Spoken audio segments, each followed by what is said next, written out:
1, 2, 3, come on.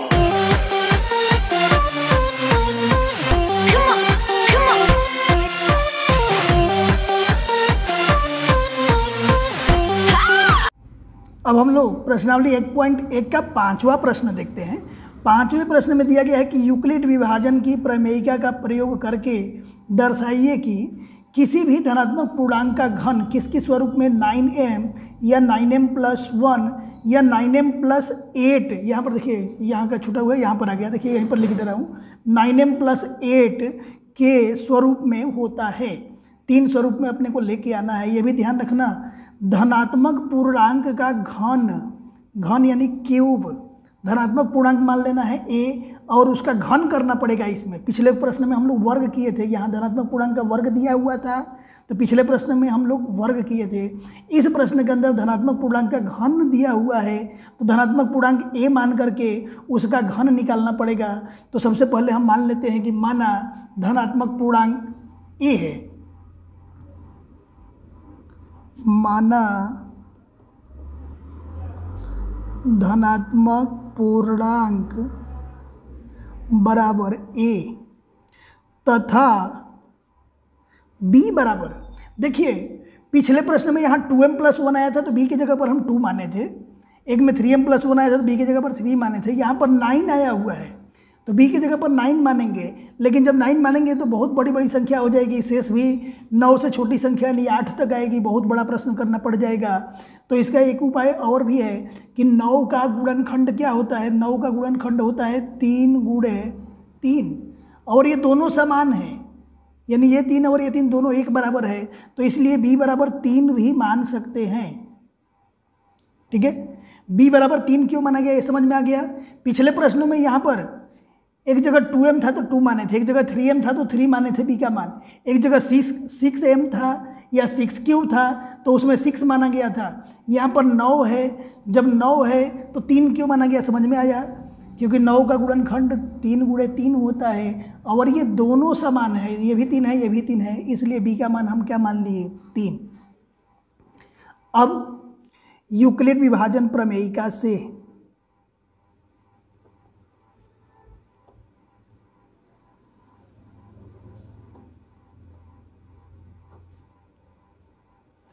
Euclid विभाजन प्रमेयिका में क्या होता है, a बराबर होता है BQ + R, जहाँ R का मान क्या होता है 0 से बड़ा या बराबर होता है, R छोटा होता है किससे B से।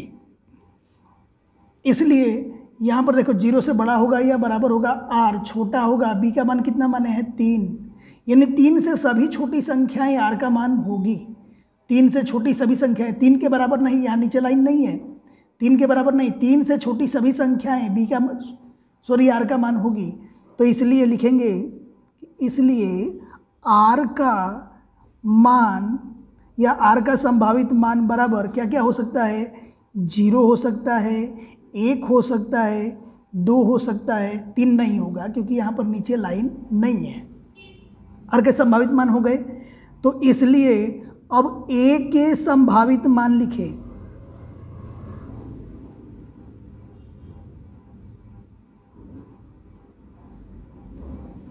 a के संभावित मान a बराबर क्या दिया गया BQ + R है, तो यहाँ पर b की जगह पर क्या लिख देना है 3 लिख देना है, तो ये हो जाएगा 3Q + R। R के जगह पर पहली कीमत रखो, कितना रखेंगे 0, दूसरी कीमत रखेंगे तो कितना हो जाएगा BQ, BQ की जगह पर क्या रखेंगे 3Q + R के जगह पर क्या रखेंगे 1। फिर तीसरा मान के लिए यहाँ पर हम क्या लिखेंगे BQ + R, B की जगह पर कितना रखेंगे 3, Q की जगह पर Q, R की जगह पर तीसरा कीमत रख दो 2। A के संभावित मान क्या क्या आ जाएंगे 3Q + 0, 3Q + 1, 3Q + 2, BQ + R, BQ + R है, BQ + R है, BQ + R है। R की जगह पर एक बार ये 0 है, दूसरी जगह 1 है, तीसरी जगह 2 है। ये लाइन कहाँ से आ रही है समझ में आ रहा है, ये लाइन पूरा का पूरा यहीं से आया हुआ है, BQ + R, BQ + R, BQ + R, BQ + R।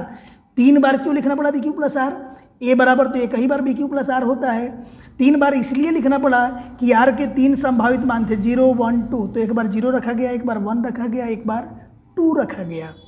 R के संभावित मान A के संभावित मान इतने इतने होंगे।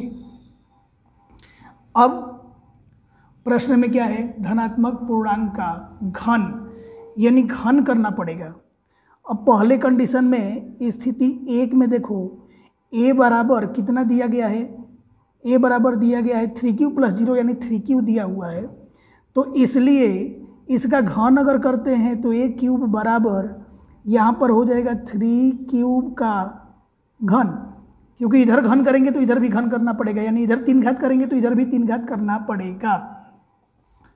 अब ये 3³ का घन है, इसका मतलब क्या होता है, देखिए यहाँ पर 3³ का घन, इसका मान कितना आएगा, 3 × 9 नहीं करना है, 3 घात है तो इसको पहले 3 बार लिखो, क्या हो जाएगा 3q गुणे 3q गुणे 3q, संख्या में संख्या का गुणा कर दो, 3 × 9, 9 × 27, q में q का गुणा हो जाएगा q² में q का गुणा हो जाएगा q का क्यूब, यानी 1 2 3 3 बार q है तो यहाँ 3 बार क्यूब लिख देंगे।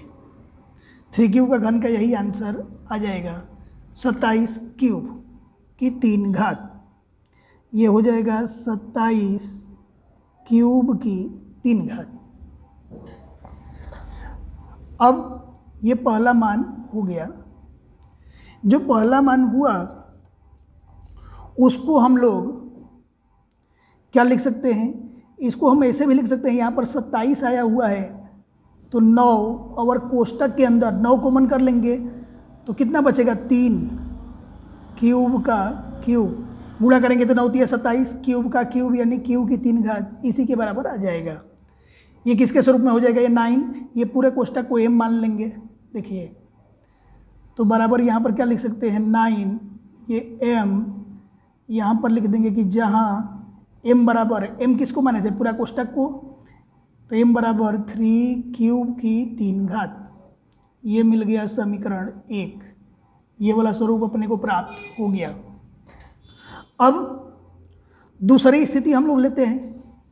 दूसरी स्थिति में a का मान देखो, a का दूसरा मान कितना है, a का दूसरा मान है 3q + 1। देखिए a का पहला मान ये है, इसको हम लोग सॉल्व कर दिए, ये दूसरा मान है और ये तीसरा मान है, 3 बार सॉल्व करना है, तीनों बार घन करना है। तो दूसरे मान में a बराबर कितना रखेंगे 3q + 1, 3q + 1, तो इसलिए अब क्या करना पड़ेगा, दोनों पक्षों का घन करना पड़ेगा, क्यूब निकालना है तो धनात्मक पूर्णांक का घन दिया हुआ है, इसलिए दोनों पक्षों का घन करना पड़ेगा। तो ये हो जाएगा a का क्यूब बराबर, यहाँ पर कितना हो जाएगा 3q + 1 पूरा का घन। अब यहाँ पर एक फिर से वापस सर्व समीकरण का उपयोग करना पड़ेगा, यानी a + b का होल क्यूब का सूत्र का उपयोग करना पड़ेगा, जो 9th में हम लोग पढ़ चुके हैं। और वो सूत्र क्या होता है, देखिए यहाँ पर a + b का होल क्यूब क्या होता है, a³ + b³ + 3ab ब्रैकेट में a + b, ठीक है। a के जगह पर ये पहले वाली संख्या है ये a और ये बाद वाली संख्या है b, क्या हो जाएगा बराबर a का क्यूब, a के जगह पर कितना है 3 क्यूब का क्यूब प्लस b क्यूब करेंगे तो कितना है ये 1 का क्यूब प्लस 3ab, ये हो जाएगा 3, a के जगह पर ये पहला क्या है 3 क्यूब, फिर b है दूसरे कोष्टक में, b के जगह पर कितना है 1, 3ab हो गया। अब ब्रैकेट में a + b यानी जो कोष्टक के अंदर लिखा गया है वही का वही लिख दो, ऊपर 3 घात नहीं लिखना है यहाँ पे। तो क्या है 3q + 1, a + b हो गया। अब इसको सॉल्व कर देंगे।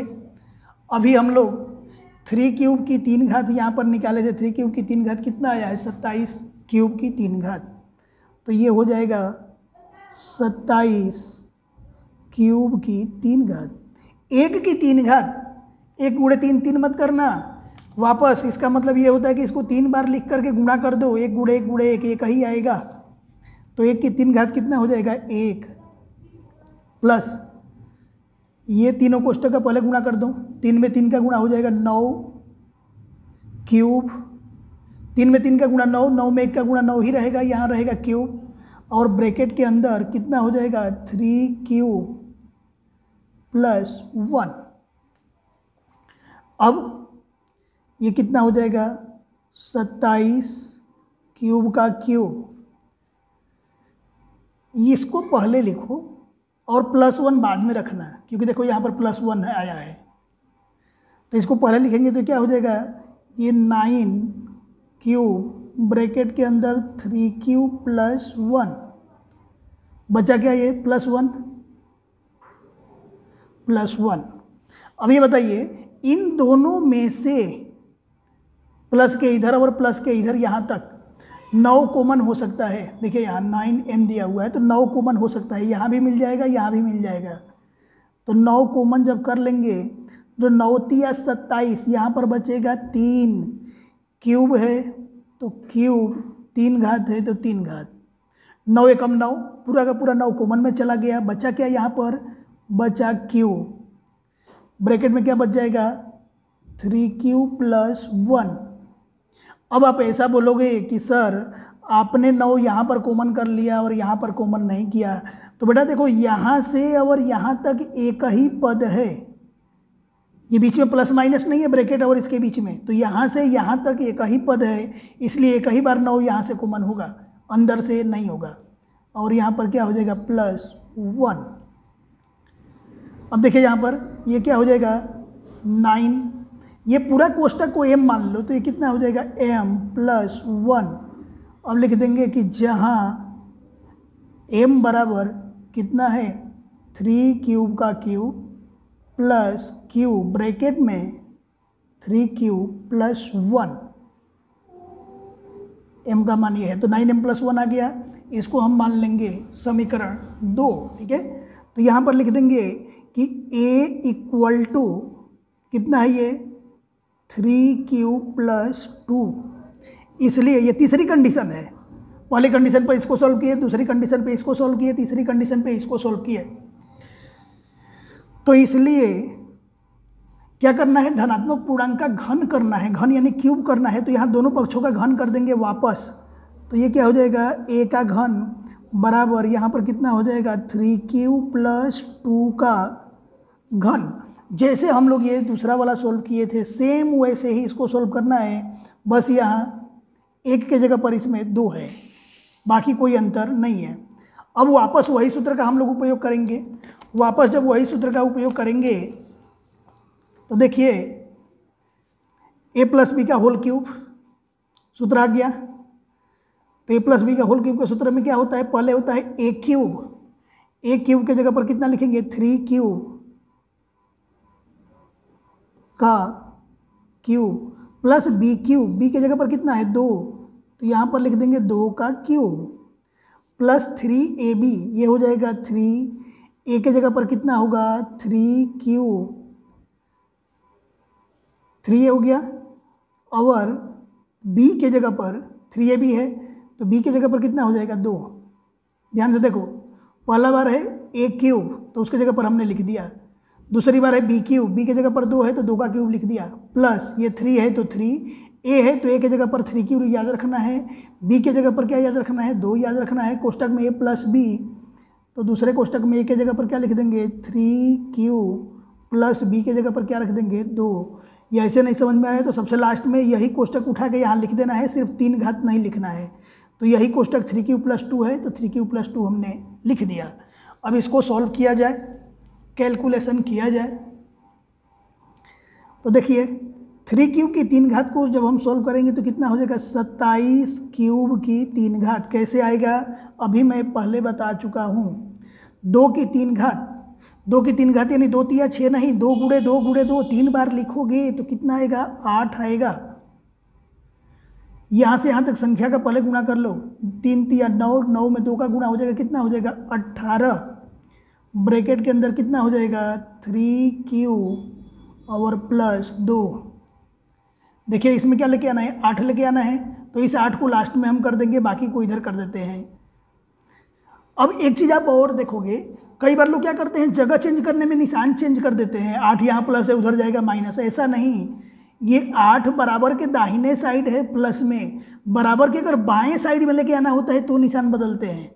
एक ही पक्ष में देखो, अगर दाहिने पक्ष में यहाँ 8 है, इसको यहाँ +8 लिखे कि यहाँ +8 लिखे, वही बात रहेगी। कितना हो जाएगा 27 क्यूब की 3 घात प्लस ये कितना है 18, ये हो जाएगा 3 + 2 और ये प्लस कितना हो जाएगा 8।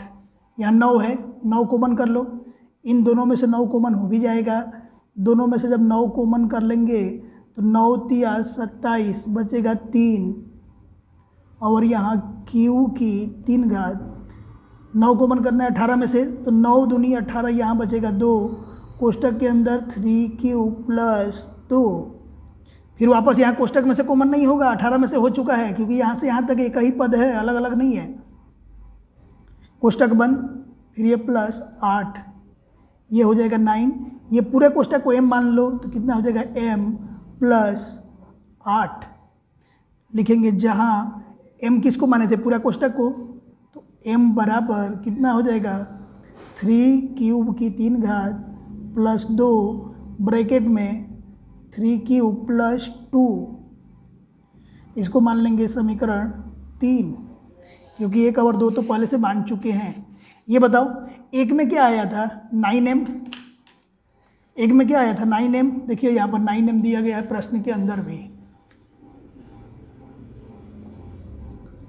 समीकरण 1 में हम लोग क्या पाए थे 9m पाए थे, तो इसमें भी 9m दिया हुआ है। समीकरण 2 में क्या पाए थे 9m + 1 पाए थे, प्रश्न के अंदर 9m + 1 आया हुआ है। समीकरण 3 में हम लोग क्या पाए हैं 9m + 8 पाए हैं, तो यहाँ भी 9m + 8 सिद्ध करना है। तो सबसे लास्ट में हम आंसर मेंशन कर देंगे इस तरह से कि समीकरण 1, 2 और 3 से प्रत्येक धन पूर्णांक संख्या का वर्ग किसके किसके स्वरूप में, पहले मिला था 9m या 9m + 1 या 9m + 8 के स्वरूप में होता है, और यही अपना आंसर है।